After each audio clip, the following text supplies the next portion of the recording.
اعوذ باللہ السمیع العلیم من الشیطان الرجیم بسم اللہ الرحمن الرحیم کلا ان الانسان لیطغی ان رآہ استغنی صدق اللہ العظیم۔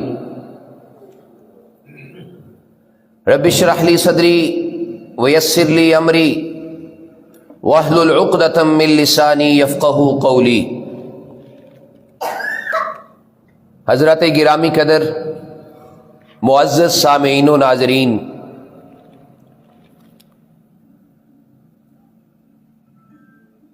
اللہ تعالیٰ نے جو اس دنیا کا نظام بنایا ہے انتہائی بیلنسڈ نظام ہے،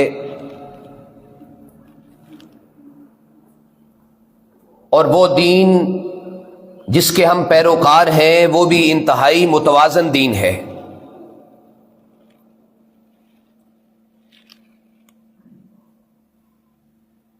اللہ تعالیٰ نے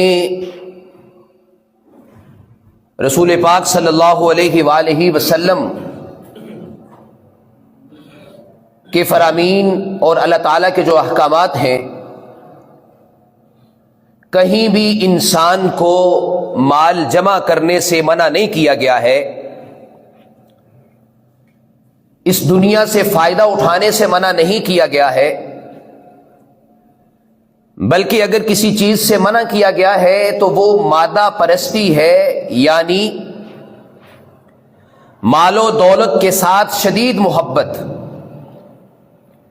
اتنی محبت کہ اسی کو ہی اپنا مقصد حیات سمجھنا شروع کر دینا۔ قرآن کریم میں جو مختلف قصص اور واقعات بیان ہوئے ہیں ہماری مثال کے لیے، سمجھانے کے لیے، ان کا بھی یہی سبق ہے۔ ان میں سے آج میں 5 سے 6 واقعات اپنے وقت کی مناسبت سے آپ کے سامنے رکھوں گا، جن سے ہمیں اندازہ ہوگا کہ اس دنیا میں رہتے ہوئے ہم نے مال و دولت، اچھا کھانا، اچھا پہننا، اچھا پینا، اچھی رہائش، اچھی گاڑی، اسی کو ہی اپنا مقصد حیات نہیں بنانا ہے۔ یہ چیزیں اختیار کرنا، حلال ذرائع سے ان کو اپنانا، ان کو استعمال میں لے کے آنا، یہ برا نہیں ہے، کہیں بھی اس کو برا نہیں کہا گیا۔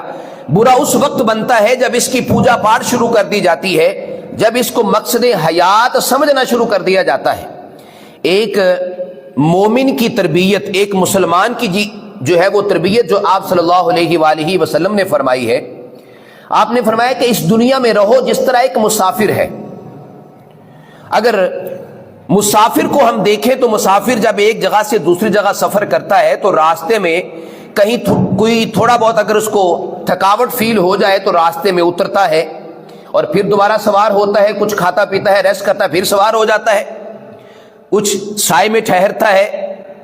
ایسے ہی ایک مسافر کی طرح رہنے اور اس کی طرح کی زندگی گزارنے کا آپ صلی اللہ علیہ وسلم نے ہمیں حکم دیا ہے۔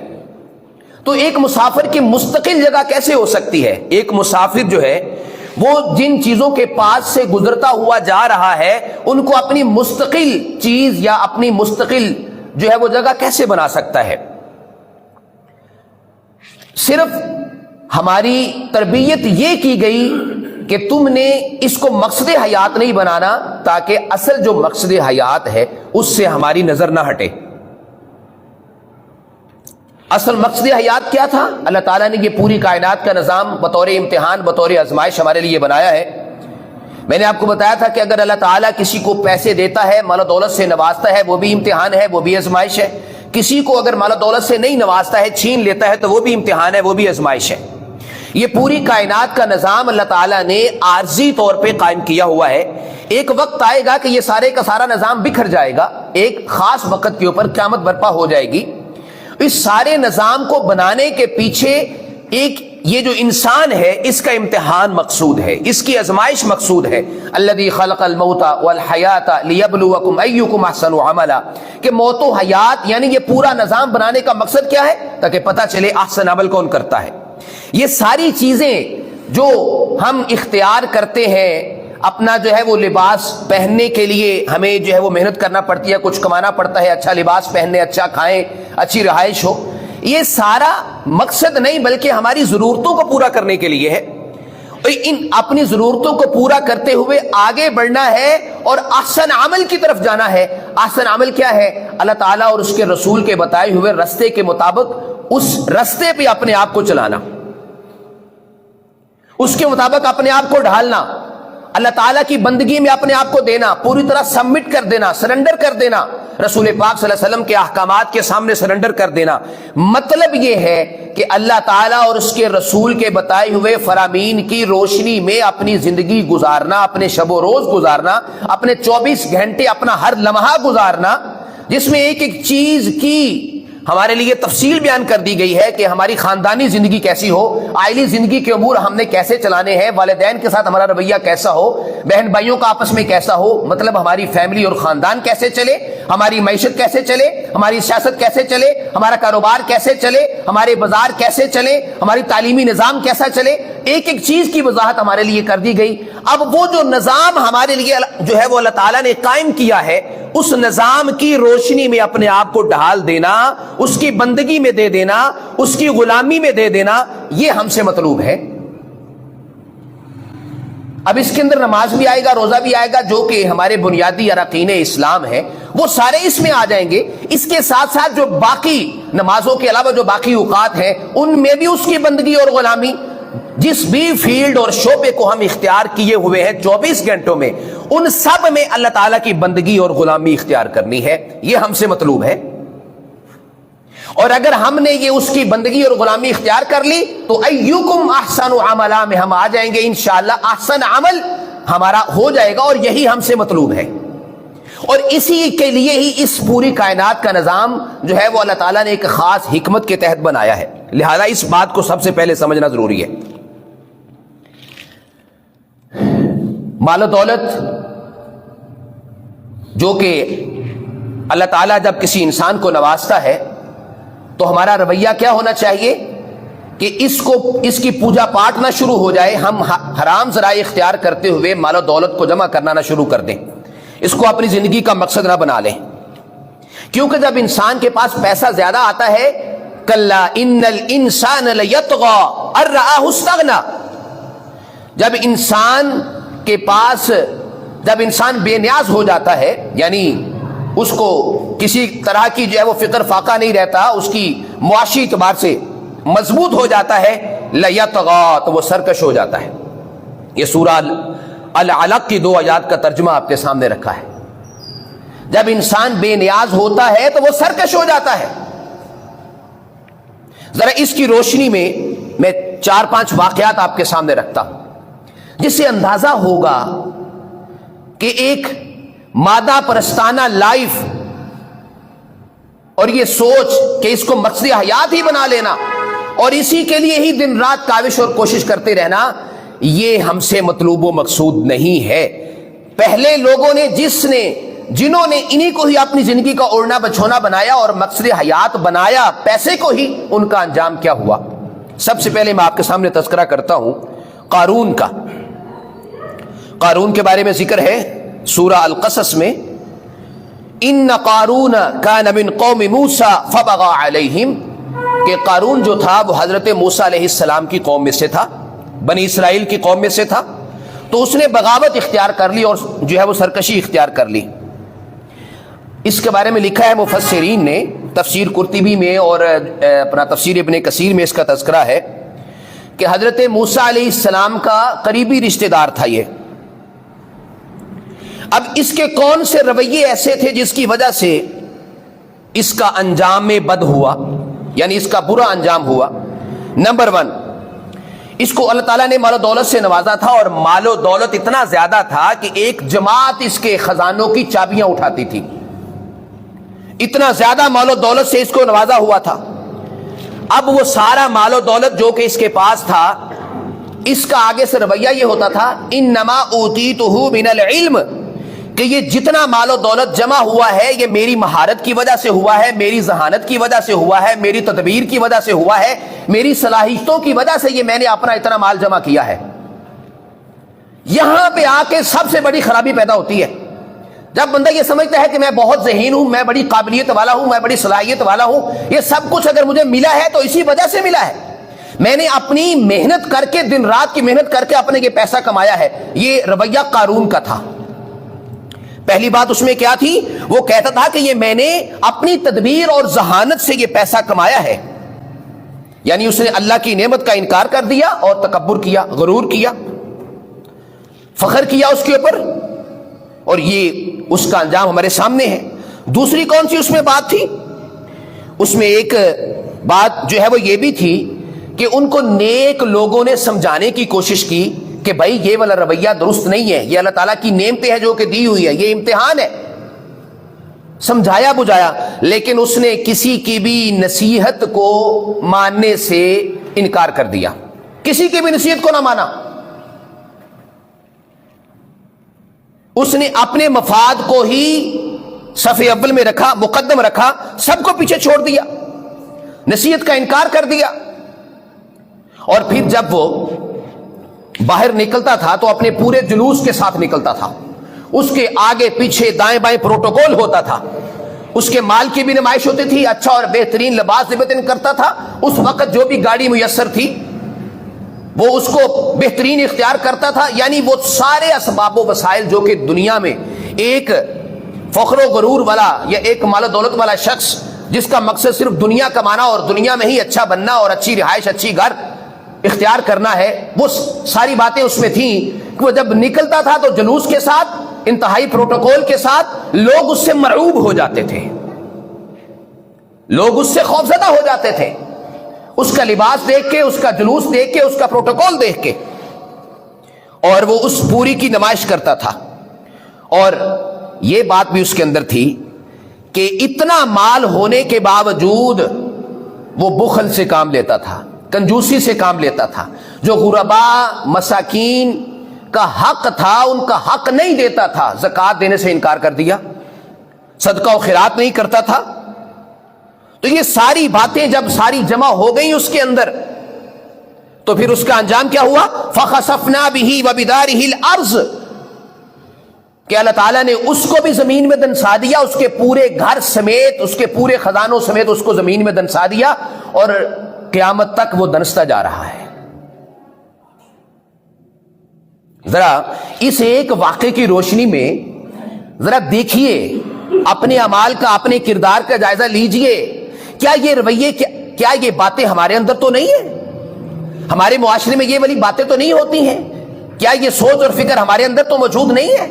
اگر ہم نے اس سے عبرت نہ لی، موعظت ہم نے حاصل نہ کی، ہم نے نصیحت حاصل نہ کی، تو پھر یاد رکھیے اور کیا ہمارے لیے جو ہے وہ نصیحتیں کرنے کے لیے، جس طرح قارون نے انکار کیا اور اس کا انجام بد ہوا، ہم بھی اگر اللہ تعالیٰ نے یہ ساری مثالیں دے کے ہمیں سمجھا دیا کہ اس نے بھی کسی کی بات نہیں سنی تھی، اس نے بھی نصیحت کو ماننے سے انکار کر دیا تھا، اس کا انجام آپ لوگوں کے سامنے ہے. نہ اس نے، اس کے مال نے اس کو بچایا، نہ اس کے جو اس کے ساتھ اس کے حواری تھے، اس کے جلوس میں چلنے والے، اس کے پروٹوکول میں چلنے والے جو لوگ تھے، ان میں سے بھی کوئی اس کو نہ بچا سکا جب اس پر اللہ کی پکڑ آئی.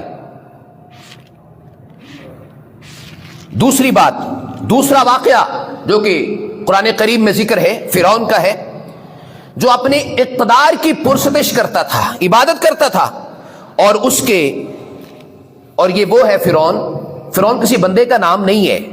فرعون جو ہے وہ ایک، جو بھی مصر کا فرما روا ہوتا تھا اس کو فرعون کہتے تھے، یہ اس کا لقب تھا. فرعون کے گھر میں ہی حضرت موسیٰ علیہ السلام نے پرورش پائی. فرعون کی بیوی حضرت حضرت آسیہ، انہوں نے ان کو گود میں لے لیا تھا بچپنے میں، اس کا تذکرہ ہے قرآن کریم میں. فرعون کے محل کے اندر ہی حضرت موسیٰ علیہ السلام پروان چڑھے. لیکن جب اس نے دیکھا کہ یہ میری سیاسی طاقت کے خلاف ہے تو اس نے حضرت موسیٰ علیہ السلام کی جو کہ بڑے ہوئے تو اس نے ان کا انکار کر دیا. سب سے پہلی جو اس کی بات تھی، اس نے کیا کہا تھا؟ ذرا یہ والے رویے میں اس لیے بیان کر رہا ہوں کہ ہم اپنا جائزہ لے سکیں. اس نے کہا تھا فقال انا ربکم الاعلی. وہی بات کہ جب انسان کے پاس طاقت ہوتی ہے، جب اس کے پاس فوج ہوتی ہے، جب اس کے پاس قوت ہوتی ہے، جب وہ سب کچھ کر سکنے کی طاقت اور استطاعت رکھتا ہے، تو پھر وہ بغاوت کا رستہ اختیار کرتا ہے، پھر وہ سرکشی کا رستہ اختیار کرتا ہے. کلا ان الانسان لیطغی، یہی اس نے اختیار کیا. اور اس نے کیا کہا؟ فقال انا ربکم الاعلی، کہ میں تمہارا رب ہوں سب سے بڑا، میں جو ہے وہ ربکم الاعلی ہوں. یعنی اپنے آپ کو اس نے رب بنا کے لوگوں کے سامنے پیش کر دیا. طاقت کا گمنڈ تھا نا. اور جو حضرت موسیٰ علیہ السلام کے معجزات اس کے سامنے پیش ہوئے، ان معجزات کا اس نے تمسخر اڑایا، مذاق اڑایا، اور اسے جادوگر کہہ دیا. جادوگر کہہ کے وہ سارے کے سارے معجزات کا انکار کر دیا. کیا یہ رویے ہمارے سامنے نہیں ہے؟ فرعون کو گمنڈ تھا اپنی طاقت پر، اپنی فوج پر، اپنے نظام پر، اور اپنے نظام پر بھروسہ کرتے ہوئے، اپنی طاقت پر بھروسہ کرتے ہوئے اس نے یہ سارے ظلم و ستم ڈھائے، طبقاتی نظام لے کر آیا، غلامی کا رواج دیا اس نے تاکہ لوگ اٹھ نہ سکیں، گروہوں میں تقسیم کر دیا، مردوں کو مارنا شروع کر دیا، عورتوں کو زندہ رکھتا. جب اسے اس بات کی خبر ملی کہ آپ کے اقتدار کو کسی ایک مرد سے، کسی ایک لڑکے سے خدشہ ہے، اس کے نجومیوں نے اس کو بتایا، تو اس نے مردوں کو مارنا شروع کر دیا، قتل کرنا شروع کر دیا. تو موسیٰ علیہ السلام نے اسی کے محل کے اندر پرورش پا کے تو اللہ تعالیٰ نے یہ ثابت کر دیا کہ تیرے گھر کے اندر ہی وہ مرد ہے جس نے تمہاری اقتدار کا خاتمہ کرنا ہے.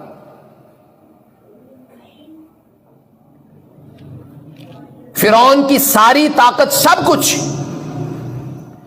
اس کا یہ ربکم الاعلی کہنا، ظلم و ستم ڈھانا، مردوں کو قتل کرنا، عورتوں کو زندہ رکھنا، باوجود یہ ساری حکمتیں اور مصلحتیں اختیار کرنے کے، کیا وہ اپنے آپ کو بچا پایا؟ جو اس نے دین کا تمسخر اور مذاق اڑایا، کیا وہ اپنے آپ کو بچا پایا؟ اس کا انجام بعد پھر کیا ہوا؟ فَالْيَوْمَ نُنَجِّيكَ بِبَدَنِكَ، اس کو عبرت کے طور پر اللہ تعالیٰ نے اس کے بدن کو قیامت تک کے لیے محفوظ کر دیا ہے. جو لوگ مصر میں جاتے ہیں اس کا وہ بدن دیکھتے ہیں. فَالْيَوْمَ نُنَجِّيكَ بِبَدَنِكَ، کہ یہ دیکھو، یہ وہ فرعون تھا جس نے یہ ظلم و ستم ڈھائے تھے. اس کو اپنی فوج پر گھمنڈ تھا، اس کو اپنی طاقت پر گھمنڈ تھا، اس کو اپنی مال و دولت پر بھروسہ اور اعتماد تھا. اس کا انجام بد دیکھیے، اس کی عبرت دیکھیے، نشان عبرت بنا کے قیامت تک کے لیے اس کو رکھ دیا ہے. دو مثالیں میں نے آپ کے سامنے رکھ دی. تیسری مثال قرآن کریم میں سے ہی قوم عاد کی ہے، جن کو اپنی طاقت پر اور اپنی جو ہے وہ تمدن کا بڑا غرور تھا. ان کے کون سے رویے تھے جن کی وجہ سے ان پر اللہ تعالیٰ کا عذاب آیا اور ان پر اللہ تعالیٰ کی گرفت نازل ہوئی؟ نمبر 1، ان کو اللہ تعالیٰ نے غیر معمولی جو ہے وہ جسمانی قوت سے نوازا تھا. من اشد منا قوہ، جس کا یہ اقرار بھی کرتے تھے کہ ہم سے زیادہ طاقتور اور کون ہے. اور انہوں نے طاقت کو ہی حق کا معیار سمجھ لیا، اور انہوں نے یہ سمجھا کہ حق کا معیار یہی ہے، ہمارے پاس سب سے زیادہ طاقت ہے، باقی سارے کمزور ہیں، لہذا ہم حق پر ہیں. اور انہوں نے اپنی جو ہے وہ تمدن کو اپنی جو ہے وہ نجات کا ذریعہ سمجھنا شروع کر دیا. یہ بڑی بڑی عمارتیں بناتے، بڑے بڑے بلند و بالا ستون بناتے، بڑے بڑے شہر، کھلے شہر بناتے، عمارتیں بناتے، جو کہ ان کو بیرونی حملوں سے بھی محفوظ رکھیں گی اور آسمانی آفتوں سے بھی ان کو محفوظ رکھیں گی.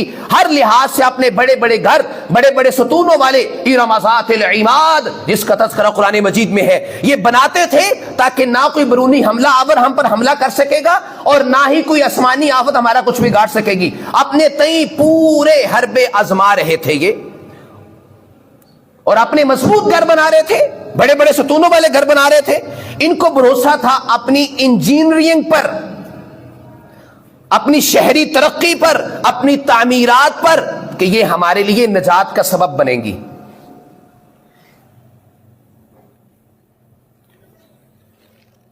جب ان کو حضرت ہود علیہ السلام نے سمجھانا شروع کیا، ان کو بات سمجھائی تو ان کو اپنی طاقت پر گمنڈ اور غرور تھا. انہوں نے کہا تھا ہمارا کون کوئی بگاڑ سکتا ہے, ہمارا کچھ بھی نہیں ہو سکتا. انہوں نے نصیحت کا انکار کر دیا, ماننے سے انکار کر دیا. حضرت ہود علیہ السلام کی رسالت کی تکذیب کی, جھٹلایا, دعوت کا انکار کیا کہ تم کمزور ہو, ہم طاقتور ہیں, ہم کیسے آپ کی بات مانیں گے. تو یہ وہ قوم جس کا تذکرہ میں نے اختصار کے ساتھ آپ کے سامنے رکھا. جب اس کا انجام بد کیا ہوا ذرا اس کو بھی دیکھیے. فَأُهْلِكُوا بِرِيحٍ صَرْصَرٍ عَاتِيَةٍ سَخَّرَهَا عَلَيْهِمْ 7 لَيَالٍ و8 أَيَّامٍ. شدید سرد تیز آندھی والی ہوا چلی اور وہ 7 سَخَّرَهَا عَلَيْهِمْ 7 لَيَالٍ 7 راتیں اور 8 دن چلتی رہی. اور ان کی حالت کیا ہو گئی, جنہوں نے اپنی عمارتوں کو بڑا مضبوط بنا رکھا تھا, اپنی تعمیر کو اور اپنے جو ہے وہ تمدن پر جن کو بڑا غرور تھا, بلند و بالا ستون والی بڑی بڑی عمارتیں بنا رکھی تھیں کہ یہ ہمیں ہر طرح کی آفت سے بچائیں گی. ان کا انجام کیا ہوا, 7 راتیں اور 8 دن تیز شدید سرد آندھی چلی. اس کی وجہ سے ان کی حالت یہ ہوئی کہ یہ کھجور کے تنوں کی طرح بکھرے پڑے ہوئے تھے. اللہ اکبر. یہ قرآن مجید میں یہ واقعات تذکرہ کر کے ہمیں جھنجھوڑا جا رہا ہے, ہمیں جگایا جا رہا ہے. خواب غفلت سے بیدار ہو جاؤ کہ تم بھی اسی کو ہی اپنی دنیا کا مقصد نہ بنا لو, مادہ پرستی کو ہی اپنی مقصد حیات نہ بنا لو. یہ ایک امتحان کے لیے ہے سب کچھ. چوتھا واقعہ آپ کے سامنے رکھتا ہوں قوم سمود کا. حضرت صالح علیہ السلام کی قوم, ان کو بھی اپنی ترقی کا بڑا دھوکہ تھا. یہ کیا کرتے تھے, وَكَانُوا يَنْحِتُونَ مِنَ الْجِبَالِ بُيُوتًا, پہاڑوں کو کاٹ کر اس میں اپنے گھر بناتے تھے. اتنے مضبوط گھر, پہاڑے کاٹ کاٹ کر اس میں اپنا گھر بناتے تھے. لیکن ان کے جو ہے وہ رویے کیا تھے, انہوں نے یہ دیکھا کہ ہماری رہائش گاہیں بڑی محفوظ ہیں, اس پر غرور کیا, تکبر کیا. ایک اللہ تعالیٰ نے معجزہ, اللہ تعالیٰ نے اپنی ایک نشانی نازل کی, اونٹنی, اور یہ کہا کہ اس کے قریب تم نے نہیں جانا ہے. لیکن انہوں نے اونٹنی کا قتل کر دیا. صالح علیہ السلام کی نصیحت ماننے سے انکار کر دیا, کوئی بات نہ مانی, راہ راست پر نہ آئے. قوم کے بڑے بڑے سرداروں نے عام لوگوں کو حق بات ماننے سے انکار کیا. عمومی جب بھی آپ کوئی بات کرتے ہیں تو غریب لوگ آپ کی بات کو سن کے قریب آنے کی کوشش کرتے ہیں, لیکن جو اس محلے کے, اس معاشرے کے بڑے سردار ہوتے ہیں نا, وہ فوری ان کو روک لیتے ہیں. اور آپ یہ کیا کر رہے ہو, کیونکہ ان کو اپنی سرداری اور پگ کا خطرہ ہوتا ہے کہ یہ ہم سے چھن جائے گی, یہ سرداری ہمارے پاس نہیں رہے گی, یہ پگ ہمارے سر کے اوپر نہیں رہے گی. اپنی سیاست کی خاطر وہ سب کچھ قربان کر دیتے ہیں. ایسے ہی انہوں نے کیا, نصیحت ماننے سے انکار کر دیا اور لوگوں کو بھی روکا. تو ان کا انجام بد کیا ہوا, جن کو اپنے تمدن پر بڑا غرور تھا, جو پہاڑوں کو کاٹ کاٹ کر اپنے گھر بناتے تھے کہ ہم پر کسی بھی طرح کی آفت نہیں آ سکتی, کوئی باہر سے حملہ آور نہیں ہو سکتا, ہم بڑے طاقتور ہیں, ہمارا کوئی مقابلہ نہیں کر سکتا ہے. قوم سمود, ان کا انجام کیا ہوا, فَأَخَذَتْهُمُ الصَّيْحَةُ, ایک چیخ آئی. ایک چیخ آنے کی وجہ سے ہی یہ سارے کے سارے بکھرے پڑے تھے. سب کچھ ان کا تباہ و برباد ہو گیا, کچھ بھی ان کے کام نہ آیا. یہ ہمارے لیے نصیحت ہے, اس میں عبرت ہے, اس میں موعظت ہے, اس میں کہ مال و دولت جتنا مرضی جمع کر لیا ہے, اس کو اپنی نجات کا ذریعہ مت سمجھیے کہ یہ ہمیں ہر طرح کی آفت سے بچا لے گا, ہر طرح کے مسائل مصیبت سے بچا لے گا. میرے پاس پیسہ ہے, میں بیمار نہیں ہو سکتا, نہ اس پر اتنا خرچ کر سکتا ہوں, لہذا اب مجھے اپنی منمانی کرنا ہے, بغاوت پہ اترنا ہے. کلا ان الانسان لیطغی ان رآہ استغنی, جب پیسہ زیادہ آتا ہے, مال و دولت کا نشہ چڑھتا ہے, تو انسان بے راہ رو ہو جاتا ہے, راہ راست سے ہٹ جاتا ہے, سرکشی کا راستہ اختیار کرنا شروع کر دیتا ہے. یہ چند واقعات جو میں نے آپ کے سامنے رکھے ہیں, یہ ہمیں سمجھنے کے لیے کافی ہونے چاہیے کہ وہ جو دنیا پرست ہیں, وہ جو مادہ پرستانہ سوچ رکھتے ہیں, وہ جو سرمایہ دارانہ ذہنیت رکھتے ہیں کہ دنیا میں آئے ہیں اچھا کھا لیں, اچھا پی لیں, اچھا کھانے پینے اور پہننے کے لیے, اچھی رہائش کے لیے اور مال و دولت کو جمع کرنے کے لیے, صرف اسی طرف یہ اپنا دھیان رکھے ہوئے، اصل مقصد حیات سے اپنی توجہ ہٹائے ہوئے ہیں۔ یہ ان کے لیے اس کے اندر سبق ہے، موعظت ہے، نصیحت ہے، عبرت ہے۔ اور یہ واقعات اسی لیے ذکر کیے قرآن کریم میں بھی، اسی لیے ان کا تذکرہ کیا گیا ہے کہ ان کو پڑھ کے، ان کو دیکھ کے، ان کو سن کے، ان کو سمجھ کے اپنا قبلہ درست کریں، اپنی ڈائریکشن درست کریں۔ کہیں یہ باتیں ہمارے اندر تو موجود نہیں ہے، کہیں یہ چیزیں ہمارے اندر تو موجود نہیں ہے؟ کیا ہم نے ہی اپنی اس دنیا کی زندگی کو سب کچھ تو نہیں بنا لیا ہوا؟ کیا جی جو عارضی زندگی ہے، فانی زندگی ہے، صرف اسی کے لیے ہی ہم حلال حرام کی تمیز تو نہیں چھوڑ دی ہوئی؟ مقصد حیات سے پیچھے تو نہیں ہٹ گئے ہوئے؟ ہماری زندگی کا مقصد کیا ہے؟ Submit to the will of God, اللہ تعالیٰ کے سامنے اپنے آپ کو سبمٹ کر دینا، اس کی مرضی کے مطابق اپنی زندگی گزارنا، سرنڈر کرنا اپنے آپ کو، اس کی غلامی میں اپنے آپ کو دینا، اللہ تعالیٰ اور اس کے رسول کے بتائے ہوئے فرامین کے مطابق اپنے 24 گھنٹے اور لمحات کو گزارنا، یہ ہم سے مطلوب ہے کسی بھی صورت میں۔ باقی ساری جتنی چیزیں ہیں وہ ہماری ضرورت کی چیزیں ہیں، ہماری ضرورت کو پورا کرنے کے لیے ہیں۔ جیسا میں نے بالکل آغاز میں اس کا ذکر کیا تھا کہ کہیں بھی مال و دولت کو جمع کرنے سے، کمانے سے نہیں روکا گیا، دنیا کو استعمال کرنے سے نہیں روکا گیا۔ استعمال کرنا بری بات نہیں، دنیا سے فائدہ اٹھانا بری بات نہیں، مال و دولت اختیار کر کے اچھا کھانا پینا پہننا، رہائش اختیار کرنا، اچھی گاڑی اختیار کرنا بری بات نہیں۔ بری بات کیا ہے؟ جب مادہ پرست ہو جاتے ہیں، جب اسی چیز کو ہی مقصد حیات بنا لیتے ہیں، جب 24 گھنٹے اسی پر ہی سوچتے اور فکر میں مبتلا رہتے ہیں اور جو اصل مقصد حیات ہے اس سے پیچھے ہٹ جاتے ہیں، پھر یہ چیز ہمارے لیے وبال جان بن جاتی ہے۔ اور یہ جو چند واقعات میں نے آپ کے سامنے رکھے، ان میں بھی یہی بات تھی کہ ان کو جب ان کے پاس مال و دولت آیا، پیسہ آیا، تو انہوں نے جو ہے وہ نصیحت ماننے سے انکار کر دیا، اپنے انبیاء کی، اپنے رسولوں کی بات ماننے سے انکار کر دیا، اور کلا ان الانسان لیطغی ان رآہ استغنی، کہ وہ بالکل بے نیاز ہو گئے، اب ہمارا کوئی کچھ نہیں بگاڑ سکتا ہے، اب ہمارے پاس مال و دولت آ گیا ہے، ہم ہر چیز کا مقابلہ کر لیں گے۔ اس چیز کو سمجھنا اور اپنی اس فکر اور سوچ کو درست کرنا ضروری ہے۔ اللہ تعالیٰ سے دعا ہے جو سنا ہے اس پہ عمل کی توفیق دے۔ وآخر دعوانا ان الحمد للہ رب العالمین۔